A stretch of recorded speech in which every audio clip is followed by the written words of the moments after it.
മഴ പെയ്ത് കഴിഞ്ഞാൽ പിന്നെ ഇവിടെ ഒരു ചട്ടി നിറയെ മീൻ ഇതുപോലെ കിട്ടുന്നത് പിന്നെ ഇവിടെ ഒരു പതിവാണ്. അപ്പോൾ ഇത് കഴിഞ്ഞൊരു മഴയിൽ നമുക്ക് കിട്ടിയ മീനാണ്. വല കൊണ്ട് വെച്ചിട്ട് വലയ്ക്കകത്തോട്ട് തള്ളി കയറി നമ്മുടെ പരലുകളാണ്. ഇതിന് വാലക്കുഴിയും പരലെന്ന് പറയും, ഇല്ലെങ്കിൽ പിന്നെ കുറുവാപ്പരലെന്ന് പറയും കേട്ടോ.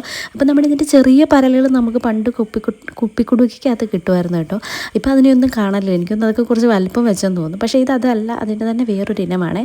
അങ്ങനെ അതെല്ലാം നല്ല വൃത്തിയായിട്ട് ചാരത്തിനകത്ത് വെട്ടി ഇങ്ങെടുത്ത് കേട്ടോ. കാരണം കൈപ്പിടിക്കാൻ നല്ല ബുദ്ധിമുട്ടാണ് വഴുവഴുപ്പ് കാരണമേ. പിന്നെ നല്ലപോലെ വെള്ളമൊക്കെ അങ്ങോട്ട് ഒഴിച്ച് തേച്ച് കഴുകി മിനുക്കി ഇങ്ങെടുത്ത് കേട്ടോ. അപ്പം മിനുക്കി എടുത്ത് വന്നപ്പോൾ ഇങ്ങനെ ആയിട്ടുണ്ട്. അപ്പം ഇനി ഇച്ചിരി കൂടെ നല്ലപോലെ നാരങ്ങയോ അല്ലെങ്കിൽ ഇച്ചിരി വിനാഗിരിയൊക്കെ ഒഴിച്ചിട്ട് ഇച്ചിരി കൂടെ നല്ലപോലെ നമുക്കത് വൃത്തിയാക്കണം കേട്ടോ. അങ്ങനെ അത് വൃത്തിയാക്കി എടുത്ത് വരഞ്ഞ് മുളകും ഉപ്പും മഞ്ഞളും ഒക്കെ ചേർത്ത് അങ്ങോട്ട് പുരട്ടി കുറച്ച് നേരത്തേക്ക് മാറ്റി വെച്ച് പിന്നെ ഒരു ചട്ടി എടുപ്പത്തോട്ട് വെച്ചിട്ട് അതിനകത്ത് കുറച്ച് എണ്ണ ഒഴിച്ചിട്ട് നല്ലപോലെ എണ്ണ ചൂടായപ്പോഴത്തേക്ക് നമ്മുടെ മീൻ ഓരോന്നായിട്ട് അങ്ങോട്ട് പറക്കിയിട്ട് കേട്ടോ. നല്ലൊരു മണം വരുന്നുണ്ട്. ഈ മീൻ നല്ല ടേസ്റ്റാണ് വറുത്ത് കഴിക്കാനായിട്ട്. കറി വെക്കാനൊന്നും അത്ര കൊള്ളത്തില്ല കേട്ടോ.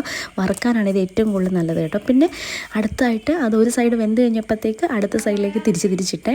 അങ്ങനെ രണ്ട് സൈഡും നമ്മുടെ പരൽ നല്ലപോലെ വറുത്ത് വന്നിട്ടുണ്ട്. ഇനി ഇച്ചിരി ചോറെടുത്തത് കൂട്ടി ഒന്ന് കഴിച്ച് നോക്കിയാലോ, എങ്ങനെ ഉണ്ടെന്ന് അറിയാലോ.